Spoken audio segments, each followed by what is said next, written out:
गुरु महाराज भी मनुष्य हैं, उसके भी दो पैर हैं, संजोग से ये दो भाई हैं। ऐसा करो कि दाहिना पैर बड़े भाई को दे दो, बायां पैर छोटे भाई को। गुरु महाराज बट गए, गुरु महाराज को पता नहीं। दाहिना पैर बड़े भाई का हो गया, अब बायां पैर छोटे भाई का हो गया। 1 साल के बाद गुरु महाराज आए तो बड़े भाई का घर सामने पड़ता था और छोटा भाई थोड़ा दूर। तो उतरे, पहले तो एक ही घर था लेकिन अब अलग हो गया। तो बड़ा भाई ने गुरु महाराज को बिठाया।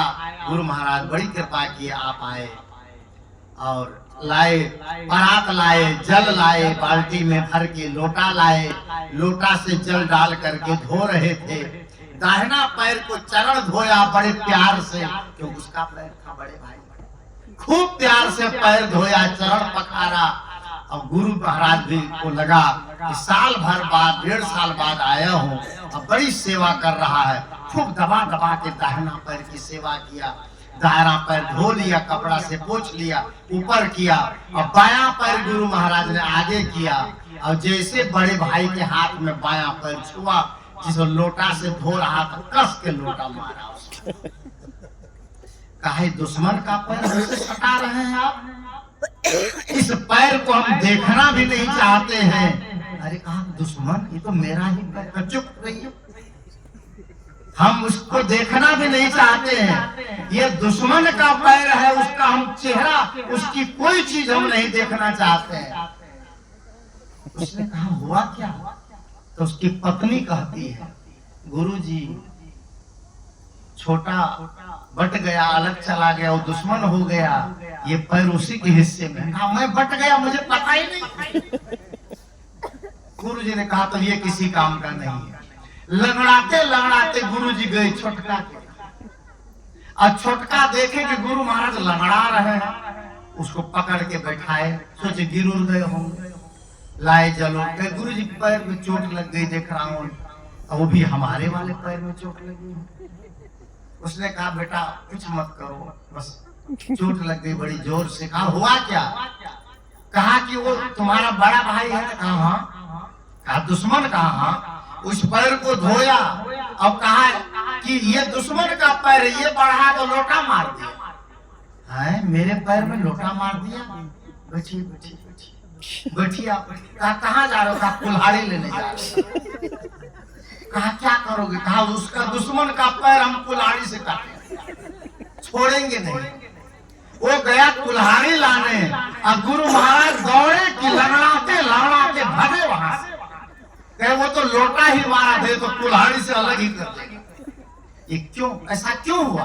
क्योंकि बुद्धि शुद्ध नहीं, ये बुद्धि पवित्र नहीं है। गुरु महाराज को बांट लिया, धन को बांट लिया, जमीन को बांट लिया।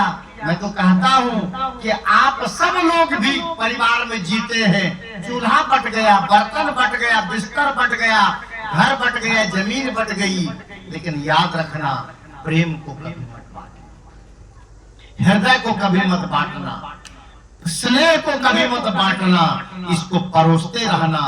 अरे दिल की दूरियों को खत्म करते रहना। यही तो आपके जीवन में सद्बुद्धि है, यही सदाचार है, यही सद्ज्ञान है, यही आपके जीवन में भक्ति है, यही सेवा है। इसलिए संत कहते हैं मृदुवाणी सुंदर व्यवहार सभी सुखों की खान है।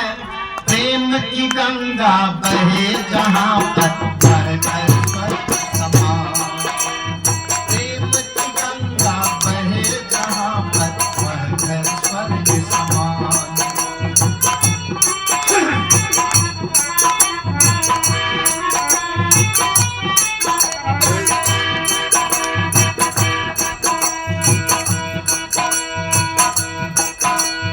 ऊंच नीच का भेद मिटाकर समता भाव को कहते।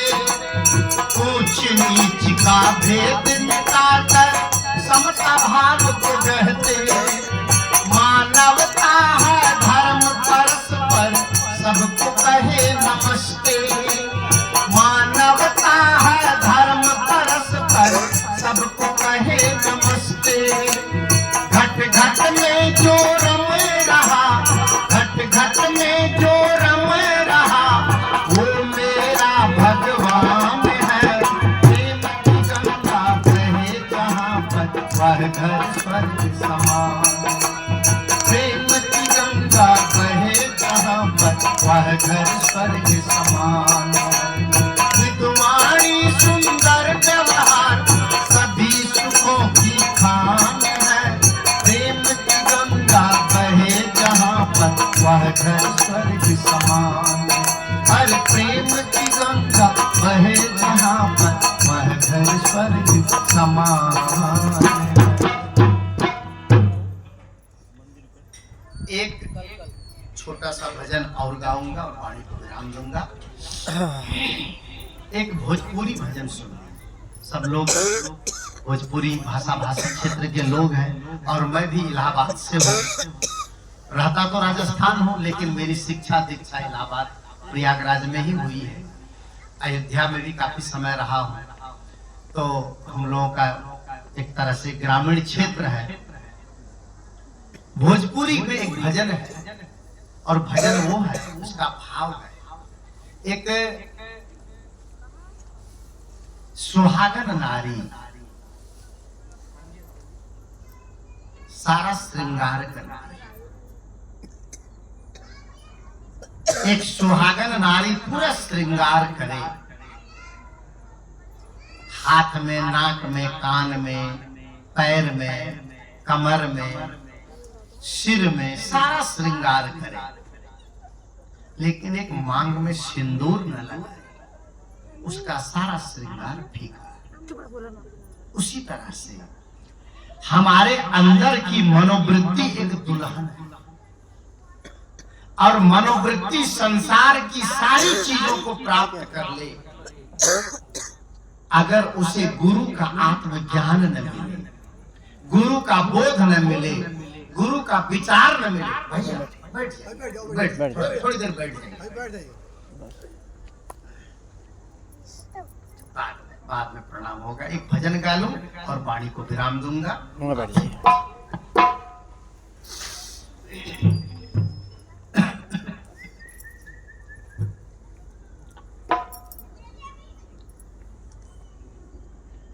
जैसे एक सुहागन नारी सारा श्रृंगार करे और मांग में सिंदूर न हो तो उसका श्रृंगार अधूरा, फीका। उसी तरह से मनुष्य की इस मनोवृत्ति रूपी दुल्हन को दुनिया की सारी सुविधा मिले, लेकिन एक सद्बुद्धि न मिले, एक सद्ज्ञान न मिले, एक आत्मा रूपी परमात्मा का बोध न मिले, तो ये मनोवृत्ति भी मानो अधूरी है, इसका श्रृंगार भी अधूरा है। इसी भाव का ये भोजपुरी भजन कवि ने लिखा है और मैं उसको सुना रहा हूं। आप लोग सुने भी होंगे। हमारे भोजपुरी के जो भरत शर्मा जी हैं, मदन राय जी हैं, विष्णु ओझा जी हैं, गुड्डू जी हैं, ये लोग अच्छे अच्छे से गाते हैं भोजपुरी। और जब मैं भी टी सीरीज में गाने जाता था तो ये लोग भी वहां आते थे। वहीं से मैंने भोजपुरी के इस लहजे को सीखा और मैं भी थोड़ा बहुत, ज्यादा तो नहीं, थोड़ा बहुत गाता हूँ। तो मैं आप लोगों को सुना रहा हूँ। बजेगा ना?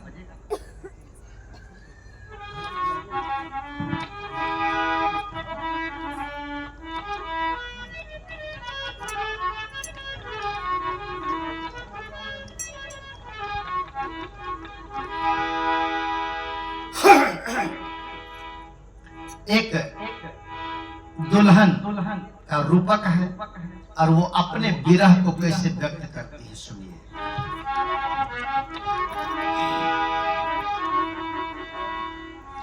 साड़ी चोली पेन्हली गहनावा,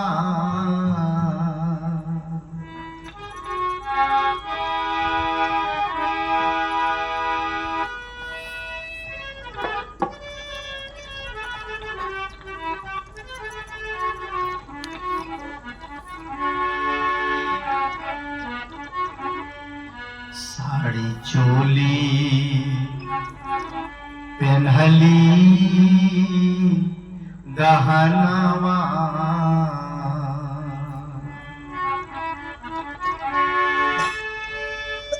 साड़ी चोली पेन्हली गहनवा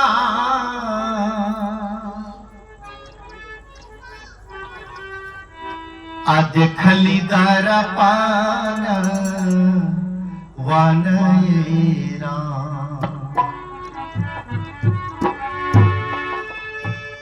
साड़ी चोली पेन्हली गहनावा आ देखली दरपान वनयेरा तबहु न सूरत सुंदर लागे तबहु न सूरत सुंदर लागे एक ही से नूरवा दीना एरा तबहु न सूरत सुंदर लागे तबहु न सूरत सुंदर लागे एक ही से नूरवा दीना एरा साड़ी चोली पेन्हली गहनवा साड़ी चोली पेन्हली गहनवा देखली दरपान वनयेरा तबहु न सूरत सुंदर लागे तबहु न सूरत सुंदर लागे एक ही से नूरवा दीना एरा तबहु न सूरत सुंदर लागे तबहु न सूरत सुंदर लागे एक ही से नूरवा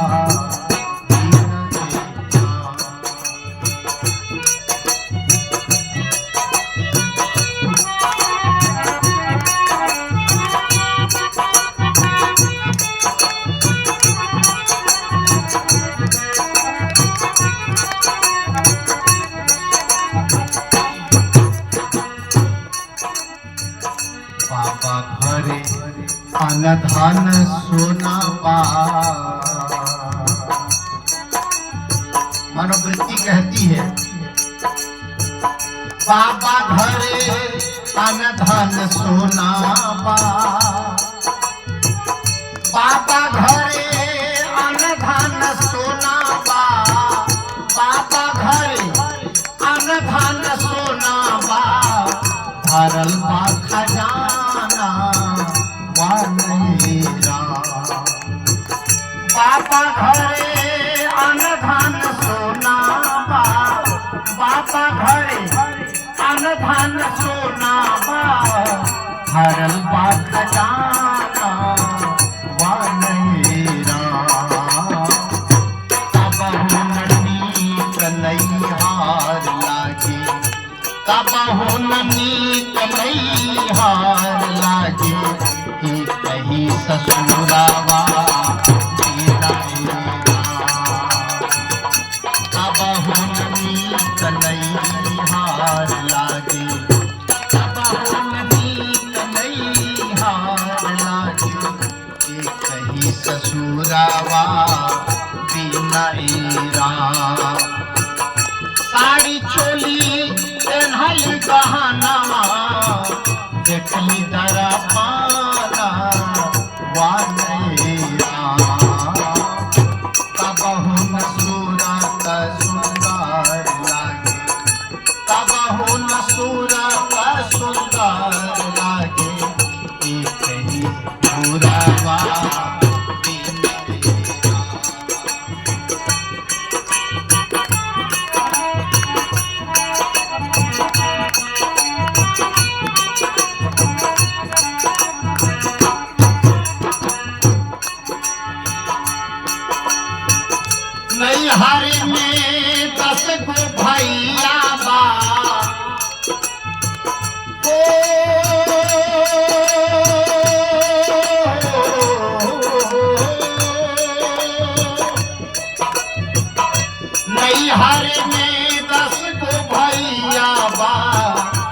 10 गो भौजिया बाड़ी राम। नैहर में 10 गो भैया बा, नैहर में 10 गो भैया बा, 10 गो भौजिया बाड़ी राम। अब ये 10 गो भैया और 10 गो भौजाई कौन है? ऐसे अगर भजन सुन के चले जाएंगे तो केवल मनोरंजन हो जाएगा कि महाराज आए थे, बाबा जी आए थे और एक भजन गाए थे जो 10 गो भाई 10 गो भौजाई और ससुराल और सिंदूर और श्रृंगार और बाबा और सोना चांदी का गीत गाए थे। लेकिन इसका आध्यात्मिक अर्थ नैहर है अज्ञान की अवस्था और ससुराल है ज्ञान की अवस्था और ये दुल्हन है मनोवृत्ति और 10 गो भाई हैं 10 ज्ञान इंद्रियां और 10 भौजाई हैं। ये इंद्रियां जिन विषयों में लीन होती हैं वो भौजाई। इसका आध्यात्मिक अर्थ है। अब यहाँ तो ज्यादा समय नहीं इस बात को कहने का, लेकिन अब समय भी हो गया है, 8:30 बज गए। बस भजन पूरा करो। ये मनोवृत्ति रूपी दुल्हन इन 10 ज्ञान इंद्रियों रूपी और कर्म इंद्रियों रूपी भाइयों में उलझी तो रहती है, लेकिन इसको शांति। कितना भी कान से आपने गाना सुन लिया, कान भरा आज तक? भर गया कान? जीव से कितना खा लिया है आज तक? क्या जीव भर गई? भर गया? दुनिया में तो 4 गड्ढे कभी भरते ही नहीं। पहला गड्ढा है मनुष्य का पेट। सुबह खाओ तो शाम खा ली, शाम खाओ तो सुबह तो कभी भरा आज तक? और जब से हम लोग खाने लगे, मैं समझता हूँ 1 ट्रक गेहूं का आटा खा गए। जब से खाने लगे 1 ट्रक गेहूं चावल हम लोग खा गए और पेट भरा? खाली का खाली। पहला गड्ढा पेट है जो कभी आज तक भरा नहीं। अब दूसरा गड्ढा है समुंदर, भरा कभी आज तक?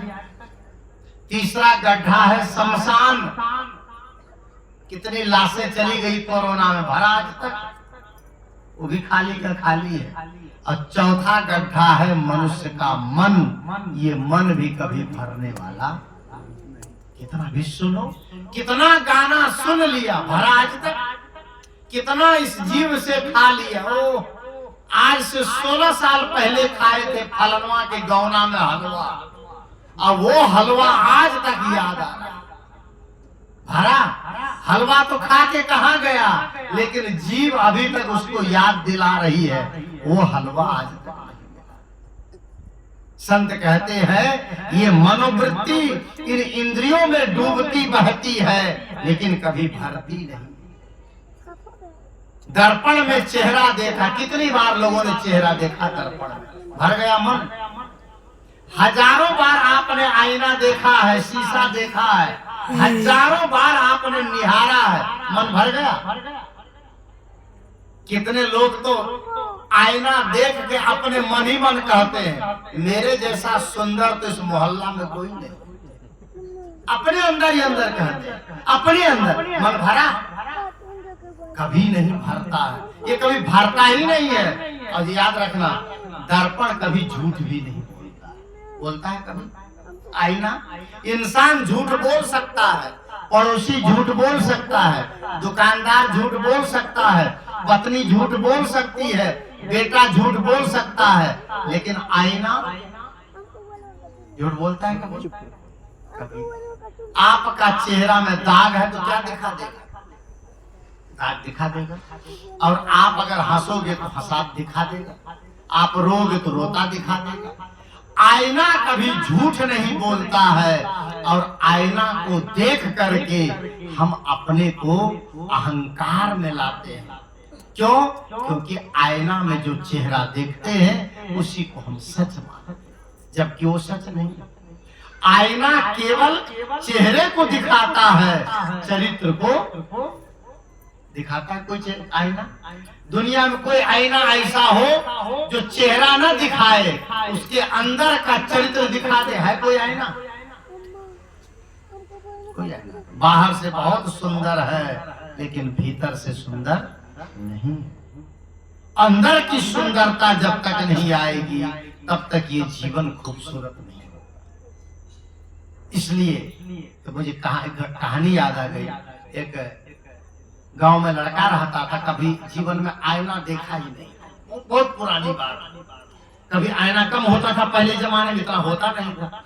गांव का आदमी बाजार में काम करने जाता था, जिंदगी में कभी आईना देखा ही नहीं। आईना समझ रहे सब लोग? शीशा, दर्पण, कभी शीशा देखा ही नहीं था। एक दिन रास्ते रास्ते जा रहा था काम करने बाजार, रास्ता में पैदल जा रहा था, आईना का टुकड़ा कहीं पड़ा दिखा, उठाया, ऐसे सामने किया तो कभी देखा तो था नहीं। उसको लगा कि भगवान मिल गया। अपना चेहरा देखा, उसको ये पता नहीं कि मेरा ही चेहरा, उसको लगा कि भगवान मिल गया मुझे। अब बाजार गया, गमछे में लपेट लिया, एक बक्सा लिया, आरती लिया, अगरबत्ती लिया, माचिस लिया, धूप लिया, दीप लिया, घर आया। अब रोज नहा धो करके एक बार ऐसे निहार ले और सिटकिनी बंद करके उसकी आरती उतारे। पत्नी ने देखा ये कब से दीक्षा ले लिया, लिया तो हमसे क्यों नहीं बताया? हम भी लेते दीक्षा, ये अकेले में आरती अगरबत्ती कर रहा है और वो सिटकिनी बंद करके करे। तो पत्नी को शंका हो गई। एक दिन पत्नी ने पूछ दिया कि आप सिटकिनी बंद करके क्या बोलते रहते हो, अंदर में क्या करते हो? क्या तुमसे क्या मतलब, तुम अपना काम करो। पत्नी ने कहा है मुझे इतना अधिकार भी नहीं कि मैं पूछ भी न सकूं। एक दिन वो गया काम करने, देखा कि बक्सा है, बक्से में क्या है, अब ताला क्यों लगा है? परेशान हो गई, ताला तोड़ दिया। पत्नी ने कहा आधा हक मेरा भी है, आएगा तो जवाब दे दूंगी मैं। ताला तोड़ दिया। अब ऐसा संजोग कि ताला तोड़ करके देखती उसमें तौलिया में लपेटा हुआ वो आईना का टुकड़ा। और संजोग ऐसा कि पत्नी ने भी कभी आईना देखी नहीं, पत्नी ने भी कभी आईना नहीं देखा था। जैसे उसको टुकड़ा ऐसे निकाल करके सामने किया, वो तो पागल हो गया, रोने लगा। बाप रे बाप, ब्याह किया मेरे साथ और दूसरी औरत को लाके बक्से में रखा। इतना चालाक, तभी हमसे नहीं बताता, तभी ये सिटकिनी बंद कर कर के उनसे बात करता था। इतना चालू ही बनता है। रोती रोती गई अपने सास के पास, मम्मी जी आपके बेटे को यही सब करना था तो मेरे से शादी क्यों की? सास ने सोचा अचानक इसको क्या हो गया, क्या किया मेरा बेटा?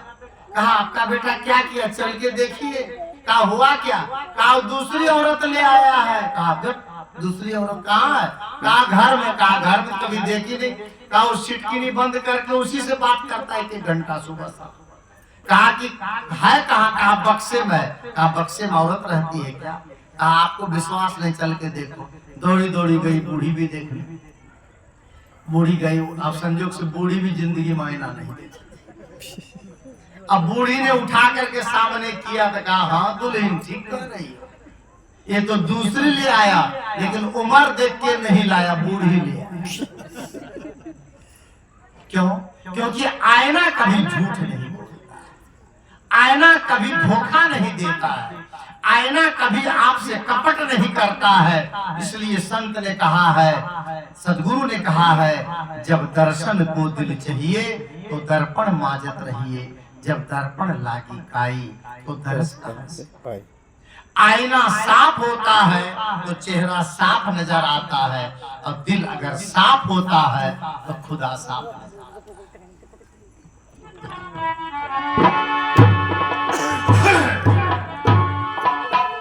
नैहर में 10 गो भैया बा, नैहर में 10 गो भैया बा, 10 गो भौजिया बाड़ी राम।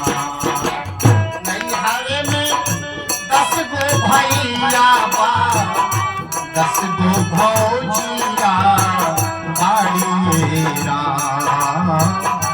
तबहु न मनवा अंजोर लागे, तबहु न मनवा अंजोर लागे, एक ही सजनवा बिना हेरा। तबहु न मनवा अंजोर लागे, तबहु न मनवा अंजोर लागे, एक ही सजनवा बिना हेरा।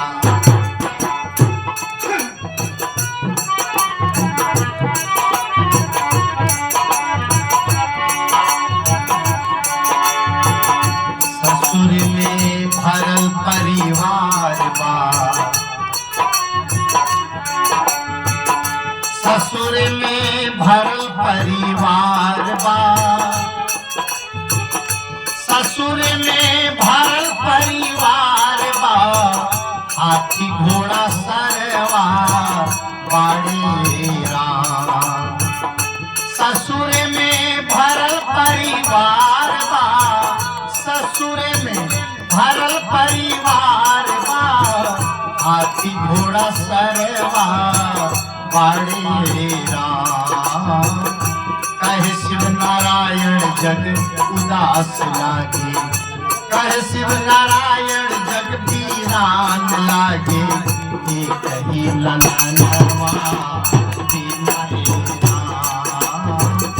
कहे शिव नारायण जग उदास लागे, कहे शिव नारायण जग उदास लागे, एक ही ललनवा बिना हेरा।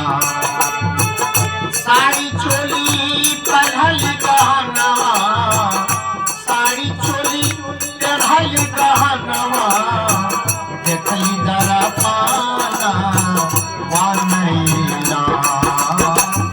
तबहु न सूरत सुंदर लागे, तबहु न सूरत सुंदर लागे, एक ही सनूरवा बिना हेरा। एक ही सनूरवा बिना हेरा, एक ही सनूरवा बिना हेरा।